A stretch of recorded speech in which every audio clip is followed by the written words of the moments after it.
Кыргызстану грозит топливный коллапс. С такими прогнозами к президенту накануне обратились нефтетрейдеры, не входящие в отраслевую ассоциацию. Несколько топливных компаний попросили президента помочь в налаживании официальных поставок топлива из Казахстана, так как это помогло бы снизить поток контрабанды и обеспечило бы страну топливом взамен российского. Так как, по словам ряда компаний, правительство России предлагает ограничить экспорт ГСМ в пользу местного рынка, что может повлиять и на поставки в Кыргызстан. Чем дольше откладывается процесс подписания межправительственного соглашения, тем больше вероятности, что излишки казахстанской продукции найдут свое применение на рынках Узбекистана, Таджикистана и Афганистана на фоне прений в Российской Федерации между правительством и крупными сетями АЗС на предмет стабилизации цен. Правительство России предполагает ограничить экспорт ГСМ в пользу местного рынка, что может повлиять и на поставки в Кыргызстан. В случае, если российское правительство запретит экспортные поставки на все направления, а Кыргызстан не подпишет соглашение с Казахстаном, в нашей стране может возникнуть бензиновый коллапс.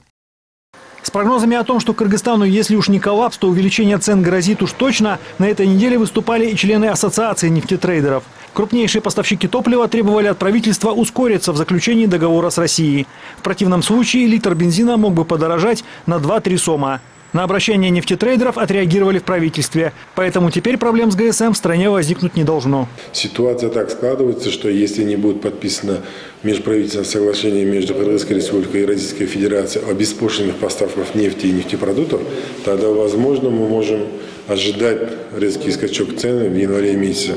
Потому что с 1 января уже автоматически пошел бы отпуск горюче-смазочных материалов уже с уплатой пошлины. Тогда бы, да, возможно, такая ситуация была бы, но благодаря тому, что правительство моментально отреагировало, мы в тот же день были приглашены на совещание, где назначили нового заместителя Госкомитета промышленности, энергетики и недропользования, и который вчера уже вылетел в город Москва Российской Федерации для подписания указанного соглашения. Ну, ждем сейчас официальных результатов, после чего, наверное, вопрос будет снят. Уже завтра, как ожидается, руководство Госкомитета по промышленности, энергетике и недропользованию подпишет соглашение с Россией о беспошлинных поставках топлива в Кыргызстан. Пока Москва согласилась пролонгировать договор прошлого года, но в случае необходимости они согласны и на увеличение поставок.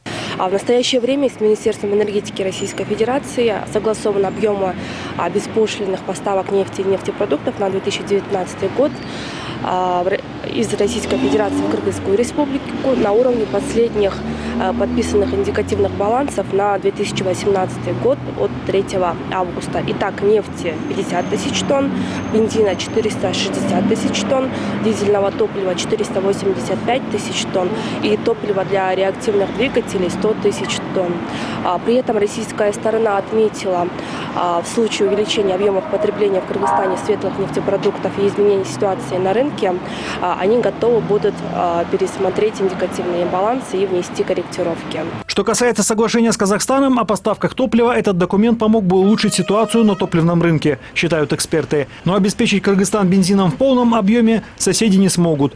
Поэтому этот договор можно было бы расценивать как дополнительный источник поставок. Игорь Потанин, Алтынбек Каныбекулу, НТС.